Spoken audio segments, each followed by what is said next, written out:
Chapter 2. It was up to her. 11-year-old Mary Slessor stood by the door of the only house she'd ever known and watched as a neighbor hauled away the kitchen table. The table was being sold to raise money for the family to move to the city of Dundee, Scotland. "Don't worry about the move, Mary," her mother told her. "Things will work out for the best. It will give your father a fresh start." Mary's mother said, patting Mary's bright red curly hair. "There will be new opportunities for you in Dundee, and perhaps you'll even be able to go to school." Mary's eyes lit up. "Oh, Mama, that would be wonderful." "Do you really think I might get to go?" she asked. "Well, once we're all settled in and your father has a steady job, I don't see why not. Now run along and fold the blankets for me, won't you? I've a mind to put them in the bottom of this chest."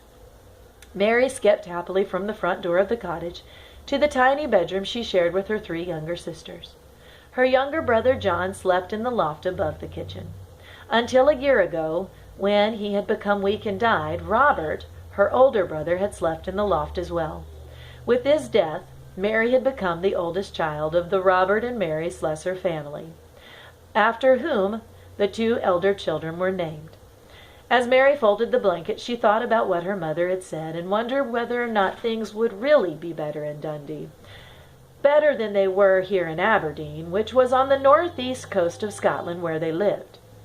Although Mary had never been more than a few miles from her home, her friend Helen had told her about some of the towns in the lowlands of Scotland. The buildings were apparently very dark and close together, and it was almost impossible to breathe because of the thick smoke produced by the factories. It sounded horrible to Mary, not one bit as good as living here in Aberdeen, where the wind rustled through the highland heather and down into the city. But surely things couldn't be as bad as her friend Helen had talked about. Otherwise, why would her mother be so eager for them to move there? Mary knew part of the answer. It was because of her father. He was a strong, muscular man with curly red hair who told the most exciting stories and whose laugh could fill the whole house. That is, when he was sober. When he wasn't, he turned into a monster.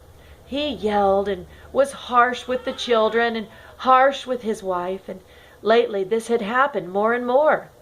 Mary knew it had to do something with the stress of the business not going well.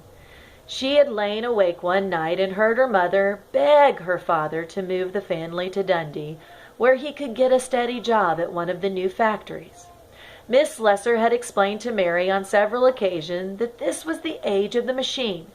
The big money was to be made in the cities working in the new factories that were springing up there, and not in some small community where people had to make shoes and things by hand. It was 1859, and anyone living in Scotland, she insisted, would be taking advantage of the wave of industrialization sweeping across their country. Mary desperately wanted to believe that moving to Dundee would be a change for the better. She hoped her father would stop drinking and get a job with a regular wage. She also hoped that she could attend school, for she longed to know how to read and write. As she finished folding the blankets, Mary heard a commotion outside the cottage and a neighing of one of the horses. She rushed outside to see the horse and see what would take them to the ferry boat for the trip to the coast of Dundee. 2 days later, Mary discovered that Dundee was everything Helen had said, and worse.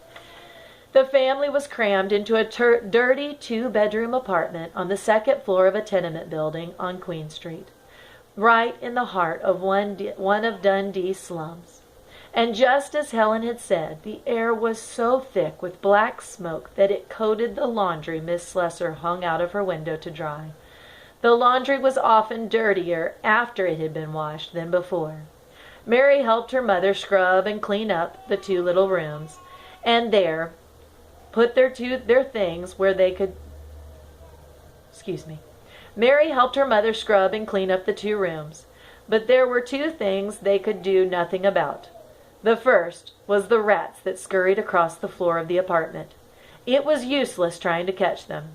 Hundreds more were living out in the muddy streets, ready to move inside and take the place of any rat that Mary or her mother could manage to kill.